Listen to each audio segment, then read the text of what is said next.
साथ तो मेरा हमसफ़र भी है। पिछले 1 महीने से सरिता के व्यवहार में आए परिवर्तन से अतीश जी काफ़ी परेशान थे। उन्हें कुछ समझ नहीं आ रहा था कि आखिर बात क्या है। सारा दिन चहकने व होठों पर मुस्कान लिए घर के कामों में व्यस्त रहने वाली सरिता अचानक से शांत कैसे हो गई।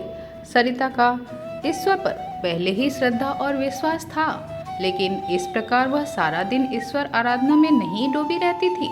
सभी से मिलती जुलती थी, बातचीत करती थी। इस तरह से खोई खोई सी और शांत तो कभी नहीं रहती थी। सरिता कम से कम दिन में एक बार तो अपने दोनों बच्चों बेटी सुभा और बेटे अभय से जरूर फ़ोन पर बात करती थी। बेटी सुभा का ब्याह जबलपुर में हुआ था, लेकिन वह सागर में रहती थी क्योंकि उसका पति हरि और वह दोनों सागर विश्वविद्यालय में असिस्टेंट प्रोफेसर थे और उनकी एक बेटी भी थी, हर्षिका।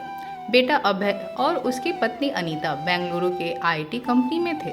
उनका भी एक बेटा था, यश। इधर सरिता की चुप्पी अतीश जी को बेहद बेचैन कर रही थी और उधर सरिता इस दुविधा में थी कि वह किस प्रकार अपने मन की व्यथा अतीश जी से साझा करे। सरिता नहीं चाहती थी कि वह अतीश जी को इस सच्चाई से अवगत कराए जिसे सुनकर उन्हें दुख हो या उनके मन को ठेस पहुँचे। सरिता असमंजस में पड़ गई थी कि वह अतीश जी को कैसे कहे कि जिन बच्चों पर वह अपनी जान छिड़कती थी, उसके एक फ़ोन कॉल पर वह सब कुछ छोड़ छाड़ के उनके पास दौड़ी चली जाती थी।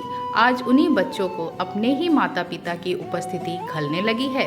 उनके प्यार और दुलार को वे सिरदर्द समझते हैं। सरिता अक्सर अतीश जी को अकेला छोड़कर कई दिनों के लिए अपने बेटे या बेटी के पास उनके बच्चों को संभालने के लिए चली जाया करती थी और अतीश जी भी कभी मना नहीं करते थे। भले ही सरिता की अनुपस्थिति में उनका काम बढ़ जाता था, ऑफिस के साथ ही साथ घर का भी काम उनके सिर पर आ जाता था। सरिता के बेटा बहू व बेटी दामाद दोनों वर्किंग थे और उन्हें जब भी सरिता की मदद की आवश्यकता पड़ती, बेटा बेटी अपनी अपनी जरूरत के हिसाब से सरिता को अपने पास बुला लिया करते थे।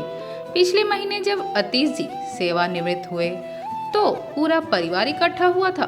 बेटा बहू बेटी दामाद और उनके बच्चे सभी आए थे।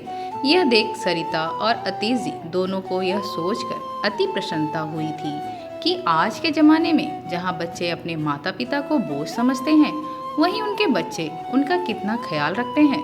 सरिता अपनी सखियों के मध्य कभी भी ये कहने से नहीं चूकती थी कि मेरे बच्चे मेरा अभिमान है। अतीश जी से तो वो अक्सर कहती, कब अभी तो मैं मेरे बच्चों के पास उनकी ज़रूरत के हिसाब से जाती हूँ, लेकिन आपके रिटायरमेंट के बाद हम दोनों बच्चों के पास ही चलकर रहा करेंगे। तब सरिता को कहाँ पता था कि उसके अपने बच्चों का विचार उनके प्रति ऐसा है।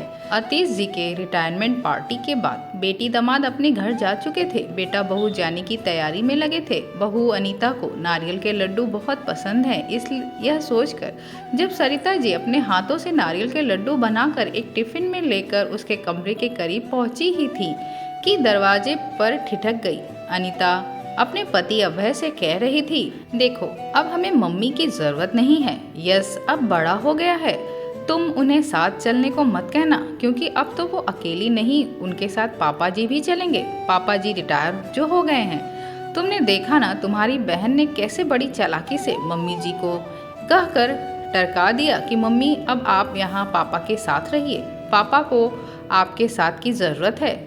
तभी अभय बोला, हाँ मुझे मालूम है, मैं नहीं बोलूँगा मम्मी के साथ चलने के लिए, ठीक है।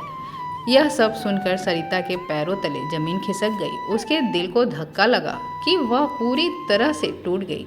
बेटा बहू और बेटी दामाद के उनके प्यार और जज्बातों का फ़ायदा उठाया, यह सोचकर सरिता ने चुप्पी साध ली थी। एक रोज़ सुबह सुबह सरिता ने अतीश जी से कहा, मुझे आश्रम ले चलिए, मैं सत्संग में जाना चाहती हूँ। यह सुनकर अतीश जी ने भी बगैर कुछ कहे हामी भर दी, यह जानते हुए कि सरिता को आश्रम और सत्संग में कोई खास रुचि नहीं है।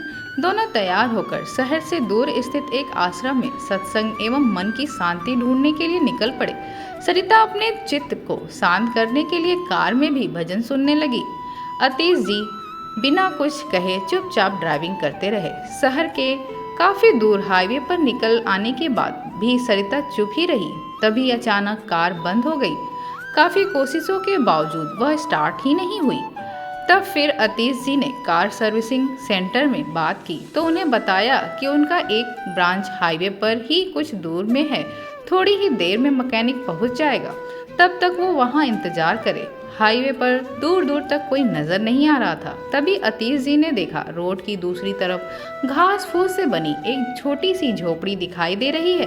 मैकेनिक के आने तक दोनों को वहीं रुकना था, सो दोनों उस झोपड़ी की ओर बढ़ गए। झोपड़ी पर पहुंचे तो वहां एक बूढ़ी औरत मिली जो स्टोव में दूध उबाल रही थी।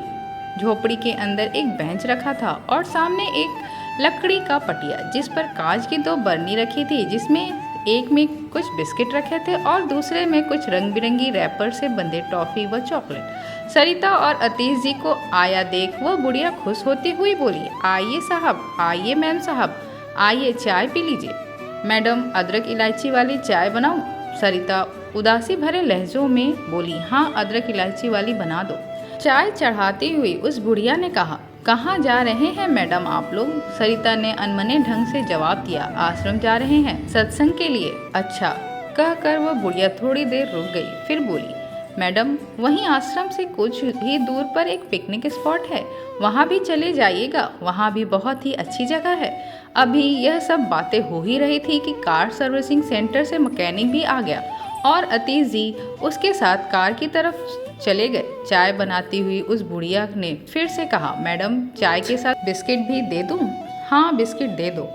तब तक अतीश जी भी आ गए। छोटे छोटे कांच के ग्लास में चाय और एक चीनी मिट्टी के प्लेट में 4 बिस्किट देते हुए वह बुढ़िया बोली, लीजिए आप लोगों की गर्म गर्म चाय बिस्किट। झोपड़ी में बैठे रहने के दौरान सरिता ने यह गौर किया कि सारा काम वह बुढ़िया अकेले कर रही है। चाय भी वही बना रही है, नाश्ता भी वही बना रही है और सर्व भी वही कर रही है। केवल बर्तन उठाने व मांजने धोने के लिए एक लड़का रखा था। इतना सारा काम करने के बावजूद उसके माथे पर जरा भी सिकन नहीं है। ऊपर से उसके चेहरे पर आए पसीने की बूंदें उसके चेहरे के संग चमक भी रही है। यह देख सरिता चाय का घूंट लेती हुई बोली, तुम अपना सारा काम अकेले ही कर रही हो, तुम्हारा कोई नहीं है क्या? इस पर वह मुस्कुराती हुई बोली, मैडम सड़क के उस तरफ एक बस्ती है जहाँ मेरा पूरा कुनबा रहता है। मेरे 4 बच्चे हैं, 2 लड़का 2 लड़की, सबकी शादी हो गई है और उन सब के भी बच्चे हैं। सभी बच्चे मेरी ही गोद में पले बड़े हैं, पर आज किसी को भी मेरी ज़रूरत नहीं है। पति को गुजरे भी जमाना हो गया है। फिर वह थोड़ी देर ठंडी सांस भरती हुई बोली, अब मैडम इस दुनिया में अकेले आए हैं और अकेले ही जाना है, तो क्यों किसी के साथ की उम्मीद करना? अब बच्चों को मेरे साथ रहना पसंद नहीं है तो ना सही, मैं क्यों उनका गम मनाऊं और इस बात पर रोऊं? दिन भर यहाँ काम करती हूँ, चाय नाश्ता बेचती हूँ और आराम से रहती हूँ। अकेले हैं तो क्या गम है? उस बुढ़िया की बातें सुनकर सरिता सोचने लगी, जब यह अकेली इतना खुश रह सकती है तो वह क्यों नहीं? उसके साथ तो उसका हमसफ़र भी है। बुढ़िया की बातों के साथ साथ सरिता और अतीश जी ने चाय पी ली। तब तक कार भी ठीक हो गई। चाय और बिस्किट के पैसे दे जैसे ही सरिता और अतीश जी कार में बैठे, सरिता ने कहा, आश्रम नहीं, आश्रम से आगे जो पिकनिक स्पॉट है वहाँ चलते हैं। ऐसा कहते हुए सरिता ने रेडियो पर FM का बटन दबा दिया जिस पर गाना बज रहा था, अकेले हैं तो क्या गम है, चाहे तो हमारे बस में क्या नहीं। उस बूढ़ी औरत से मिलकर सरिता के होठों की मुस्कान लौट आई थी और चेहरे पर पिछले 1 महीने से जो गम के बादल छाए हुए थे वह भी छट गए। दोस्तों, आशा करती हूँ आपको ये कहानी पसंद आई होगी। कृपया कमेंट में ज़रूर बताएं और वीडियो को लाइक करें, शेयर करें और चैनल को सब्सक्राइब ज़रूर करें। धन्यवाद।